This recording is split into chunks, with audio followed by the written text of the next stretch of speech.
Hi, Tracy Lewis from Stuff and Things. I am going to talk about the delightfully detailed laser cut specialty paper today.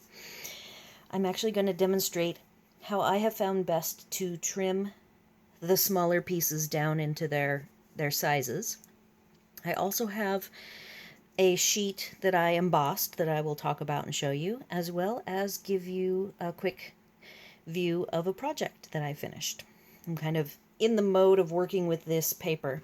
So the first thing about this paper, I highly recommend if you have a case, an empty case, plan on cutting your pieces down and immediately put them in a protective case. I say that because these pieces are laser cut, so they are very, very delicate and they catch on things. I've already learned my lesson about how quickly they will catch. The other thing is that some of these have pieces that, though they've been cut, it is laser cut, so you have to trim, or like I just pulled that piece off with my hand. So treat this very, very carefully or you will get into trouble. And I will show you how I cut these pieces out. I've noticed on Pinterest you can type the name out and you'll get all sorts. See, like these two pieces are stuck together, so treat them very carefully. I've looked at the samples, and some of the samples aren't cut very precisely, and I'm kind of particular. I won't use the other word that I am. So this is an example of a piece that I'm actually not happy with, and I will be fine-tuning it, shall we say. So here is this piece, and this side you'll see is fatter than the other three sides. But the paper is so delicate that when I show you, I've got the Stampin' Up trimmer, and I will show you how I trim the 12 by 12 down and how I recommend you go about getting the 12 by 12 trimmed into the different pieces for the best result, how I should say. This one has a narrower side on this side, so when it comes down to producing an actual project with this, I will be trimming these three other sides down just a little bit. So we'll talk about that as well as go over the sheet that I embossed. I embossed it in copper and it is beautiful. And then again, I recommend storing the smaller pieces that you cut down to size. You can cut them down at any time. When the paper comes, I should show you.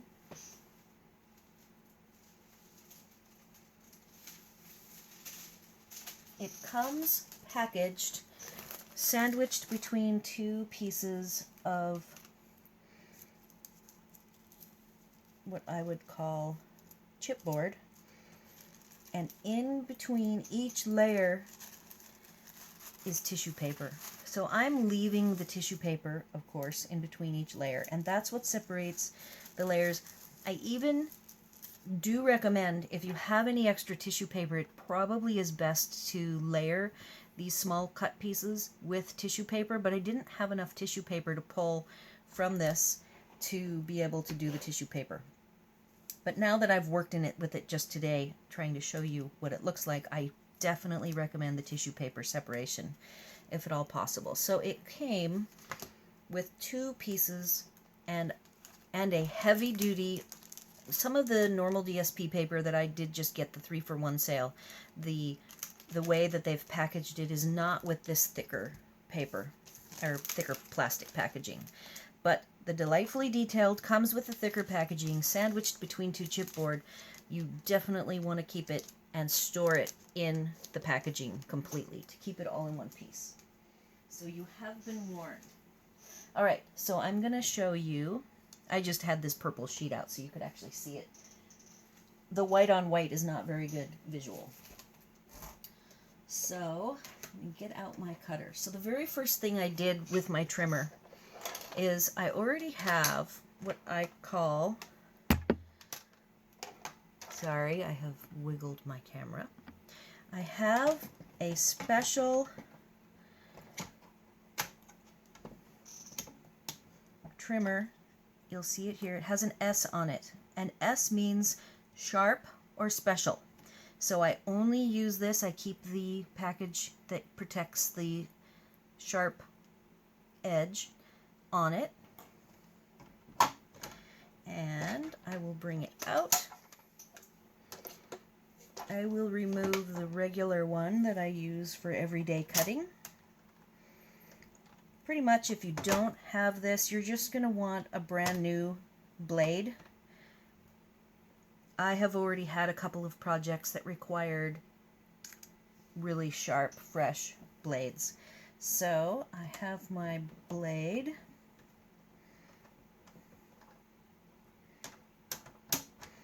It is now on. When you turn it upside down, if you haven't already noticed, this guy comes out often, so it's not a problem. I'm just going to stick it back in. And then the first thing you have to cut on here are these long pieces. So the long pieces, what I didn't show you is I already have those sandwiched. This is why I couldn't give up my tissue paper piece, because I had these long pieces that I haven't figured out a project for yet, and they don't fit in my case. I probably could go ahead and cut them. Since I always work on A2 sized projects, I could definitely cut them into smaller sections and put them in this case. I just did not do that. Alright, so the important thing when you're cutting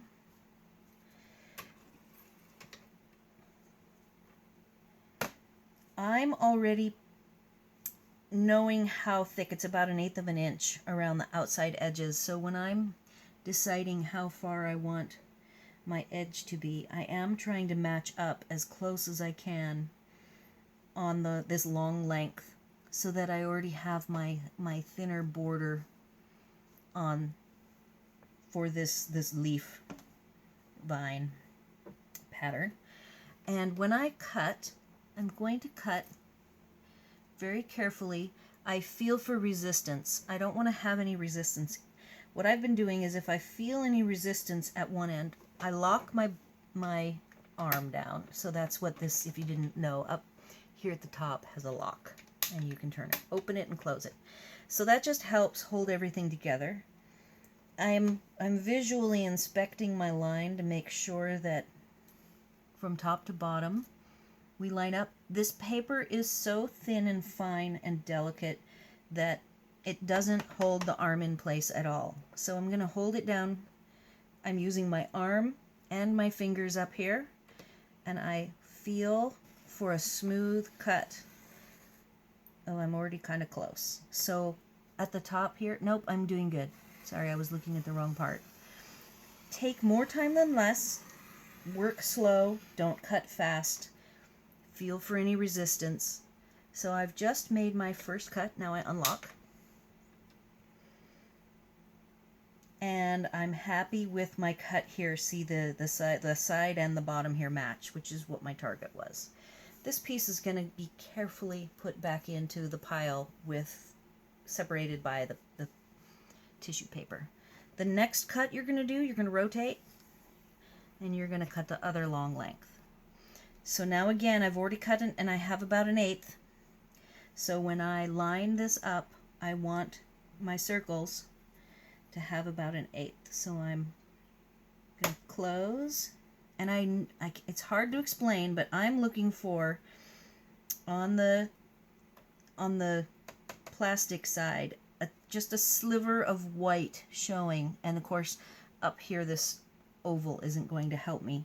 But when I was over on the other way, that's what I was looking for, was an even. You want it to be even top to bottom. So again, I'm going to hold the whole thing down. First I'm going to lock it. I am going to, actually, I want my sharp to start from the top, if at all possible. So I'm holding it all down. I've locked it. Careful, slow cut.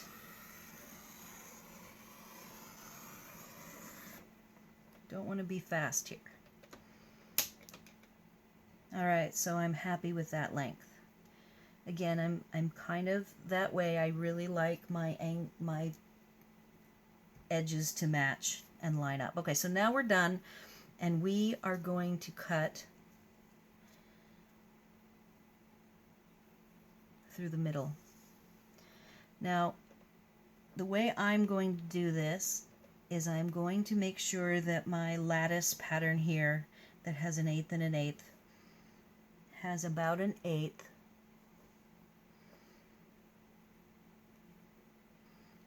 Now it's not so easy to measure, but I can actually, you could have opened this, but I can see that the paper is lined up vertically with the other parts of the grid.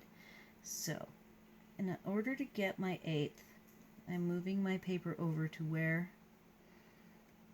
I want it to be.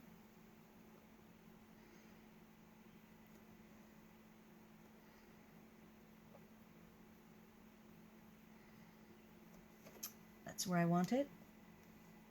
I'm going to lift and move my blade, and I will lock it.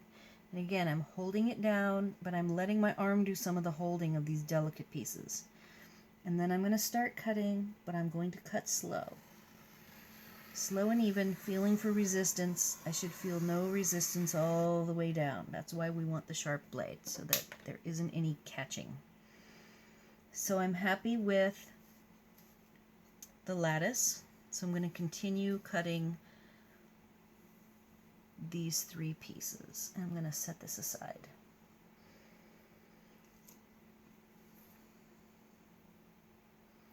So for the oval, it's kind of hard to tell where the oval is at, so I went ahead and went with the going for the 1/8 on this floral.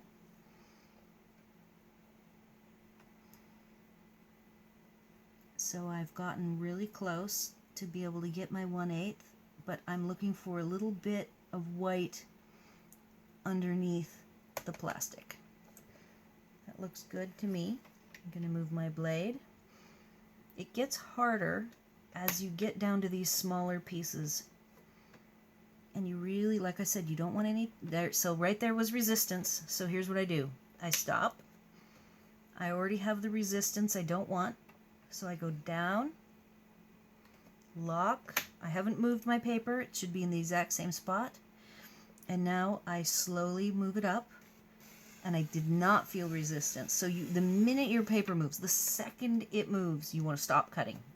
You have to go to the other side. I've never had, if it fails on the one, I go to the other. So technically, on this particular piece, this side is slightly more paper on this side than the other side. So I'm going to, when I get to working on this particular piece, I will have to figure out how to trim a sliver off of this, and that is going to be challenging. I will use the exact same strategy though when the time comes. Okay, so let's see what we're looking like. Now when I cut these out, again, you have less to hold on to. I anticipate maybe having some resistance. I also am going to need, so if I do a center trim here, I believe you still get too much. It's a little bit fatter than the 1/8. It's a little bit less than 1/8 actually. So here I am. I'm actually still following my guide, and I am going to anticipate that when I pull, I'm going to get resistance. So when you pull, you can pull it away, but when you push from the bottom, which you could technically just push from the bottom for all of your cuts because your paper is up against this wall. There's a little wall here. So I suppose ideally you should just go ahead and lock when your blade is down underneath. Put your hand flat, holding everything flat even, and feel for resistance. But because you're pushing it against the wall, you shouldn't have resistance. So what happened with this cut, I am very happy with the size of the borders on all four sides of this. So this one is like 100% ready to go. I would put it on a project and not even want to trim it up. However, when I trimmed this, I told you that the spacing between them wasn't exactly equal. So this is where I have a little bit wider. I have to somehow cut a sliver off, and it will be very difficult to do. So I'm not going to tackle that at the very moment. I will wait until I want to use it. So now I've got these three pieces. And I think this middle one needs more, and I want a very thin edge on the projects on either side. So I am going to start, I'm going to slide that down.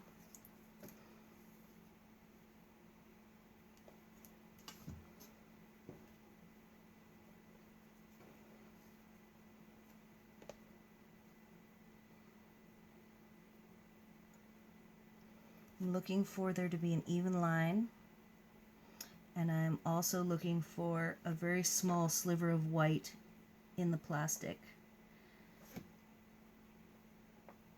on the left side of the opening. Then I'm going to lock it. I'm going to hold the whole thing down with my hand.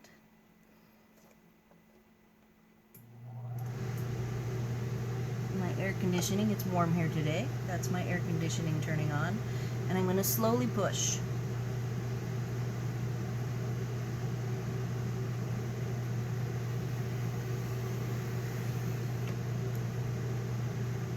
Unlock. That came out pretty good. That's almost perfect. It is a little bit fatter. Actually, it matches the three sides. The first side I cut, unless this is an edge, is a tiny bit thinner.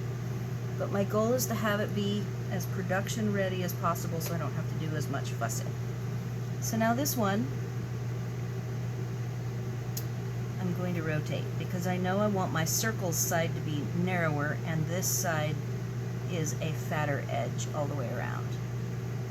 Again, now I have even less paper to hold it all in place. So, oops, and I'm going to pull this down to the bottom. I'm going to lock it. I think this is what I want to do. I've only got one piece of paper holding this whole thing together, so I've got to make it count. Going for the smooth, slow cut. Oh, and that's perfect. So I am very, very pleased with that. That is production ready. So let's see how this one looks.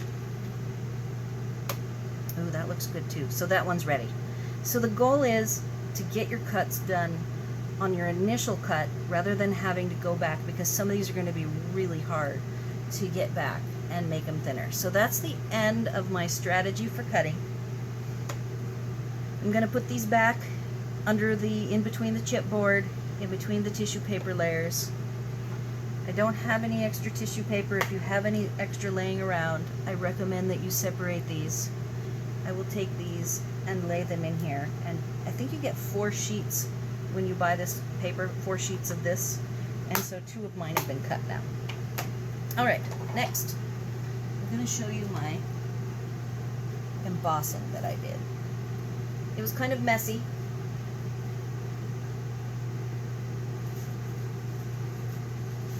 So I do have a piece of tissue paper with what I embossed. And I did already make a project with it. So what I did is I embossed it using t-shirt transfer Teflon sheets that I have. I bought them for, well, I used to make heat pressed projects on garments, so I already owned these, but you can get them on Amazon. They're very inexpensive. The silicone sheet that you buy from Stampin' Up is just too small, and I have a sheet of this that is big enough, or was big enough, for me to work on this whole sheet at one time. I will show you what that looks like. Alright, I had some problems finding my Teflon. So these sheets, because I owned 3 heat presses, I had many sheets that I would use. These are good up to over 400 degrees. I picked, this is the largest one I have. I actually had a 16 by 20 heat press, and so I took my biggest sheets and cut them down, and then this was a big sheet that I had. So you can see that with this size of sheet, you have a heat protected work surface. So I was able to take a piece of 8.5 by 11 Versamark. I actually Versamarked on this. I stuck the 8.5 by 11 under, shook the embossing powder on, and then I used my heat tool. So this has been one pass, And then here's where a finger had to grip. Here's where it must have been my last quarter, and I was realizing that I would cut out my project and I would do a second coat. So this is like the first coat. Then I will go ahead and cut what I want. I wanted the first coat to not be white so that I could actually get a better visual of what it looks like on the project. So that's why I went ahead and did the heat embossing on the whole thing, knowing that I would go back and do a double coat. So this is my first project, and you can see that I cut it out here. I took Brusho, blue and red crystals with a aqua painter, and then did some splotching after with blue. I actually had some leftover wet on the Teflon, a different Teflon sheet, so I used a smaller one to do all the painting, and the bigger one was just for the embossing. So then after I got my Brusho ready to go, I just put it underneath and moved it around until it gave, you know, I was looking at like this flower, and I knew I wanted it to be a cutout covering only a portion of the project. So then after I decided what I wanted, I cut it out and I coated it again, and I did a second embossing. The congratulations is heat embossed directly on the watercolor paper, and then I glued on the copper metallic sequins from this year's metallic sequin mix. And that concludes the first project. This gets stored in the 12x12 as well as my long strips, and that concludes my demo. I hope you find this helpful, and thanks for watching.